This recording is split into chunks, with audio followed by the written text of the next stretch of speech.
నమస్తే madam. YSRCP party అధ్యక్షుడు Pulivendula MLA Jaganmohan Reddy గారు ఈరోజు 11వ తారీఖు 11 మంది శాసనసభ్యులతో 11 గంటలకైతే అసెంబ్లీకి వచ్చాడు. గవర్నర్ ప్రసంగం మొదలైనటువంటి 11 నిమిషాలకే వాకౌట్ చేసి బయటికి వెళ్ళిపోయాడు. మాట్లాడితే నాకు ప్రతిపక్ష హోదా ఇవ్వట్లేదు, నేను సభకు రావాలంటే ప్రతిపక్ష హోదా లేకపోతే ఎట్లా వస్తానని చెప్పేసి ఇష్టం వచ్చినట్టుగా చంద్రబాబు నాయుడు గారిని తిడుతున్నాడు. మరి జగన్మోహన్ రెడ్డి గారు మరి వచ్చి కేవలం 5 నిమిషాల్లో హాజరించుకుని బయటికి వెళ్ళిపోవడానికి మీరు ఏ విధంగా చూస్తారు? అతనికి అసలు ప్రతిపక్ష హోదా అనేది ఇవ్వటం సాధ్యమయ్యే విషయమేనా? ఒక మహిళగా మీరేం చెప్తారు? ఇప్పుడు ప్రతిపక్ష హోదా ప్రజలే ఇవ్వలేదండి, 11 సీట్లు పరిమితం చేశారు. ఇవాళ ఆయనకు ప్రతిపక్ష హోదా లేదు. ప్రజలు ఇవ్వనప్పుడు ఎవరిస్తారు? హైకోర్టుకి వెళ్తాను, స్పీకర్ని అడుగుతా, లేదా చంద్రబాబుని అడుగుతాను. వాళ్ళని తిట్టడం తప్పితే ఈయన ప్రతిపక్ష హోదా ప్రజలే ఇలా నువ్వు వద్దులే నాయన ఇంట్లో కూర్చో అని చెప్పి. సో వచ్చావు, మీరు 11 మంది వచ్చారు, హోదా ఉండా లేకపోయినా నువ్వు 40% ఓట్లు ఉండయని నువ్వు పద్దా చదువుతున్నావు జనానికి. నువ్వెందుకు అసెంబ్లీలో కూర్చొని నేను ప్రజల తరఫున మాట్లాడతా, నీకు ఉందా ఆడ కూటమి? మీరు తప్ప రెండో వాళ్ళు లేరు కదా. మరి ఆ కూటమి వాళ్ళు అధికార పక్షంలో ఉండారు, ఇప్పుడు ప్రతిపక్షం నువ్వే అవుతావు కదా. అక్కడ కూర్చున్నప్పుడు నువ్వైనప్పుడు కూర్చొని అడుగు. నీ నియోజకవర్గాలు ఈ 11 మంది వాళ్ళ నియోజకవర్గాల మీద ప్రశ్నలు అడగండి, మంత్రులను ఏమైనా కావాలంటే అడగండి. మీకు ఏదన్నా అలాట్ చెయ్యకపోతే అప్పుడు గొడవ చేసి వెళ్ళాలి. మీరు ఆకౌట్ చేయండి, అప్పుడే మాకేం మైక్ ఇవ్వలేదనో ఎంత ఇక మీ కారణాలు మీకు బయటికి పోవటానికి అప్పుడు చెయ్యాలి. అసలు గవర్నర్ను కూడా వీళ్ళు గౌరవించేది లేదండి. గవర్నర్ ప్రసంగం అన్న వినాలిగా కూర్చొని. నువ్వు ఉండప్పుడు నీ ప్రసంగం విన్నారుగా, 3 రాజధానులను నీకు గవర్నర్ సపోర్ట్ చేసి మాట్లాడి ఓ ప్రసంగం చేస్తే నువ్వు ముఖ్యమంత్రిగా ఉన్నప్పుడు అందరూ విన్నారు. మరి నువ్వు కూడా ఇని కూర్చొని అప్పుడే లేచిపో. అంతేగాని చెప్పి అసలు రావటంతో నా ప్రతిపక్షం లేదు, నేను ఉండను, ఏమి లేదు. ఈయన ఉంటే అక్కడ ఎదురుగా అయ్యన్న పాత్రుడిని చూడాలి స్పీకర్ కుర్చీలో. ఆ మొహం చూడలేడు. నువ్వు చేసిన పాపానికి, నువ్వు చేసిన దానికి అయ్యన్న పాత్రుడిని వాళ్ళ అబ్బాయిని ఇద్దరిని గోళ్ళ దూకి ఇంట్లో దూకి వాళ్ళని పోలీస్ స్టేషన్ తీసుకెళ్ళిన ఘనత నీ ప్రభుత్వంలో కొడుకుని అయ్యిన ఇద్దరిని. అందుకని వాళ్ళని చూడలేవు. ఇంకో స్పీకరు ఆయన డిప్యూటీ స్పీకర్ రఘురామకృష్ణరాజుని ఇంకా అసలు దారుణంగా కొట్టించావు, నీ పార్టీలో ఉండగానే అరెస్ట్ చేసి. ఆయన్నే చూడలేవు. సరేలే లేచి పక్కగా చూద్దామంటే చంద్రబాబు కనపడతాడు, ఇంకో పక్క చూద్దామంటే లోకేష్, మరి పవన్ కళ్యాణ్. ఆయన చూడగానే నీకు వాళ్ళ పెళ్ళాలు గుర్తు వస్తారు కానీ పవన్ కళ్యాణ్ మొహం గుర్తురాదు. వాళ్ళ పెళ్ళాల మీదే కదా మీరు పెళ్ళిళ్ళ మీద 4 పెళ్ళాలు 3 పెళ్ళాలని పొద్దుగూకులు మాట్లాడతావు. వీళ్ళందరి మధ్యలో నీకు మొహం చెల్లదు. జగన్మోహన్ రెడ్డికి మెయిన్ అక్కడ కూర్చోడానికి ఆయనకు అసలు మొహం జల్లదండి. ఎందుకంటే వీళ్ళు అద్దరిని మామూలుగా తిట్ల. ప్రజెంట్ ఇప్పుడు కూడా తిడుతున్నాడు. 74 ఏళ్ళ వయసు, నువ్వు జావు, నువ్వు బతుకు, నువ్వు ఎందుకుండావు అని ముఖ్యమంత్రిగా చేసే బాబు గారిని ఇప్పుడు కూడా ఆయన తిడుతున్నాడు. ఇంకా ఆయన ఏం కూర్చుంటే ఎంత అవమానిచ్చాడు, వాళ్ళ ఆవిడ్ని వాళ్ళని ఎంత అవమానిచ్చాడు.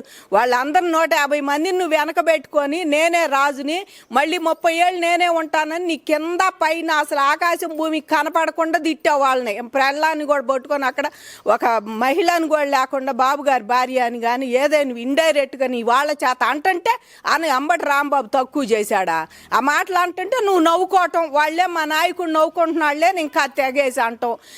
మీరేమన్నా పోలవరం ప్రాజెక్టు కట్టడం మానేసి ఇళ్లలో ఏం చేస్తున్న వ్యక్తిగత విషయాలు మాట్లాడతాం.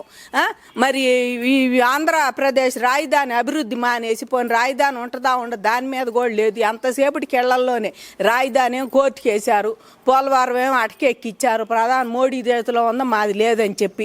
ఇక పొద్దుగూకులు వాళ్ళ ఇళ్లలో వాళ్ళ ఎన్ని పెళ్ళిళ్ళు చేసుకున్నాడు, ఈయన ఎన్ని పెళ్ళిళ్ళు చేసుకున్నాడు, ఇయే మీరు మాట్లాడింది.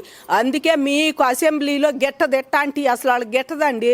అసెంబ్లీలో ఇప్పుడు జరిగే అసెంబ్లీ వాళ్ళకి గిట్టదు. వాళ్ళు అసలు సక్సెస్ అవ్వరు అసెంబ్లీలో. ఒకళ్ళ గోడ లేచి మా నియోజకవర్గానికి ఇది కావాలని అడిగే దమ్ము ఎవరికన్నా ఉందేమో రమ్మానండి. 10 మందిలో జగన్ పక్కన పెట్టండి, 10 మంది గెలిచిన ఎమ్మెల్యేల్లో ఒకళ్ళన్నా వచ్చి మా నియోజకవర్గానికి ఇది కావాలి అని నుంచోని అడగండి. మీరు ఒక మంత్రిని లేచి మీకు ఉంటాయి కదా ప్రశ్నలు జవాబుల టైంలో అడుగుతున్నారు ఎమ్మెల్యేలు మంత్రులను ఇప్పుడు ఉండాళ్ళు. మీరు అడగండి. విద్యగా కానీ లేకపోతే మీకు వైద్యంగా కానీ ఇంకేదైనా పోనీ ప్రజెంట్ ఇప్పుడు కల్తీన ఈ ఇష్యూ జరుగుతుంది, దాని మీద అయినా మీకు మాట్లాడే ఇది ఉందా? అంబటి రాంబాబుని ఎందుకు కొట్టారు, జైల్లో పెట్టించారు, అంబటి రాంబాబుని కొట్టారు, అంబటి రాంబాబు మీద ఆమె ఎవరు ఎమ్మెల్యే ఇరుసు పడిందని చెబుతున్నావు. పోనీ దాని మీదే మాట్లాడు. నువ్వు కల్తీనే ఇష్యూ ఉందగా ఇప్పుడు నువ్వు నుంచొని అసెంబ్లీలోని 10 మందిని తీసుకొచ్చి మాట్లాడు.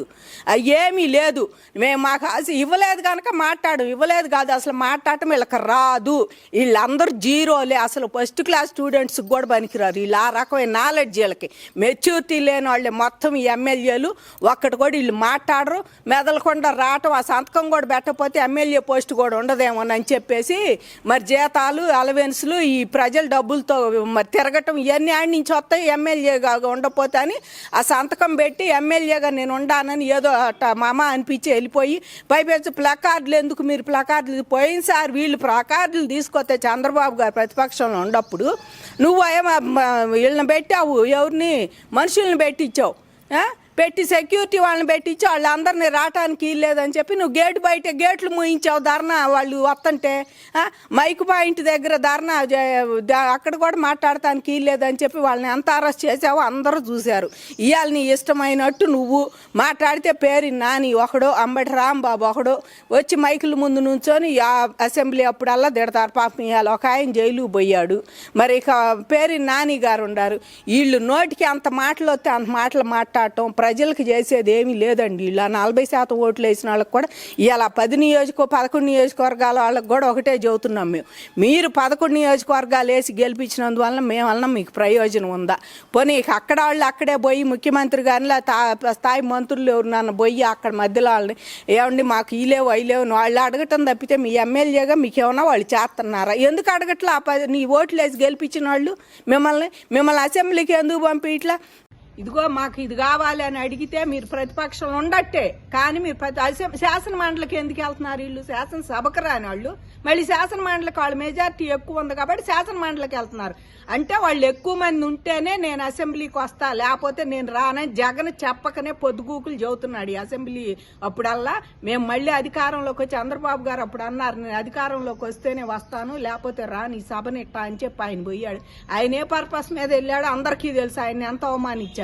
ఇప్పుడు నువ్వెందుకు వెళ్తున్నా? నీకేంటంటే ఈగో అనమాట ఈయనకి బాగా. నేను ఇక్కడ నా జనం ఉంటేనే ముఖ్యమంత్రి హోదాలో ఉంటేనే వస్తాడండి ఆయన. రేపు ప్రతిపక్ష హోదా ఒకవేళ ఆయనకి ప్రతిపక్షంలో ఎక్కువ సీట్లు వచ్చినా జగన్మోహన్ రెడ్డి ప్రతిపక్ష సీట్లో కూర్చోడు. ఆయనకు ఆ సీటు వచ్చినా కూడా ఆయన కూర్చోడు. ఆయనకు 18 సీట్లు 19 సీట్లు ఉండా కూడా రేపు ఆయన రాడు ఒకవేళ వచ్చినా రాపోయిన. ఎందుకంటే ఆయనకు అసలు ఇష్టపడ్డు. ఆయన ఎప్పుడు ముఖ్యమంత్రిగా ఉంటాను. గతంలో ఎన్నిసార్లు వచ్చాడు ఈయన అసెంబ్లీ జరిగితే? చంద్రబాబు గారు ముఖ్యమంత్రిగా ఉన్నప్పుడు 14 to 19 ఎన్నిసార్లు వచ్చాడు ఈయన అసెంబ్లీకి? పాదయాత్ర అని పెట్టి అది పెట్టి ఇది పెట్టి దాన్ని నానా ఇచ్చేసి నువ్వేనాడు రాలా అసెంబ్లీకి సరిగ్గా. అట్టాగే ఇప్పుడు కూడా నువ్వు అసెంబ్లీకి నీకు ఇష్టం లేదు, ఇష్టం లేకపోతే ఇళ్లలో కూర్చోండి, బాధ ఏం లేదు. మీరు అందరు కలిసి అంటున్నారు కదా ఇప్పుడు ఆ మహిళ పేరు ఎమ్మెల్యేనా మాధవిని, వీళ్ళకి అసలు మహిళలను గౌరవించడం కూడా రాదులేండి, పోతే పోయారు. అమ్మాయిని బలిపోసు అని వీళ్ళందరూ తిడుతున్నారు. ఆ బలిపోసు అయితే వీళ్ళందరూ గ్రామ పశువులా? ఇప్పుడు వాళ్ళ జగన్ తరపున మాట్లాడే రజనీ కానీ మరి మిగిలిన మగాళ్ళు ఆడాళ్ళు వెనకేసుకొని ఎమ్మెల్యేలు మాజీలు మాట్లాడుతున్నారు కదా, వీళ్ళందరూ గ్రామ పశువులా? ఆమెను బలిపోసు పెట్టయిద్దాం, ప్రజల కోసం మాట్లాడాలి కదా. అంటే మీరు మాట్లాడితేనే మంచిది, ఆ మాట్లాడితేనేమో బలిపోసు, మీరు మాట్లాడితే గ్రామ పోసు. అంటే ఎవరు మాట్లాడకూడదు. ఇప్పుడు రజనీ బీసీలాం కదా, ఆవిడ ఎట్లా మాట్లాడుతుంది? జగన్మోహన్ రెడ్డి గారిని ఏమన్నా ఎవరినేమన్నా వైసీపీ వాళ్ళని ఆమె మాట్లాడుతూనే ఉంటది కదా. అట్టాగే ఎవరినన్నా ప్రజల మనిషి ప్రజాప్రతినిధి కనుక మాట్లాడుతుంది, ఆమె మాట్లాడాలి కూడా. మాట్లాడకపోతేనే ఆమె మా ఊరుకోరు, మాట్లాడితే ఆమె బలిపోసు అంటాం ప్రతి వాళ్ళు ఇష్టం వచ్చినట్టు మాట. అంటే నోరు మూసుకొని కూర్చున్న వాళ్ళు మంచివాళ్ళు, ఆమె ఎన్నాళ్ళు ఆమె నోరు ఎత్తలేదు కాబట్టి మాధవినేమనలా.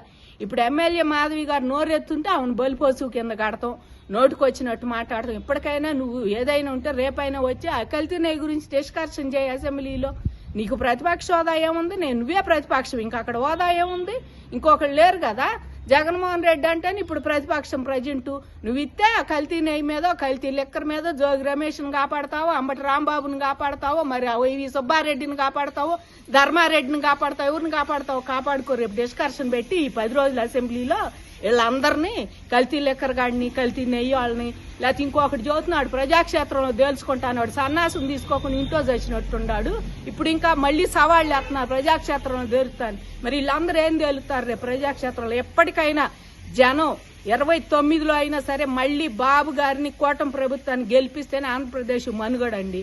లేకపోతే ఈ రకంగా వీళ్ళు కల్తీ లెక్కర్ కానీ కల్తీ నెయ్యి, అసలు లెక్కర్ అన్న ఒక రకంగా ఏమో అనుకోవచ్చు. దేవుడిది అది ప్రపంచవ్యాప్తంగా అది ఎంత ప్రసిద్ధి. ఇవాళ తిరుమల లడ్డు అంటే దాన్ని కూడా వీళ్ళు కల్తీ నెయ్యి లేదు అంటాడు. అదేమంటే ఆయన నెయ్యి లేదు ఏదైతే ఏం పోయింది చేశాం కానీ అంటే దాన్ని ఎంత అపవిత్రం చేస్తున్నారు మీరు.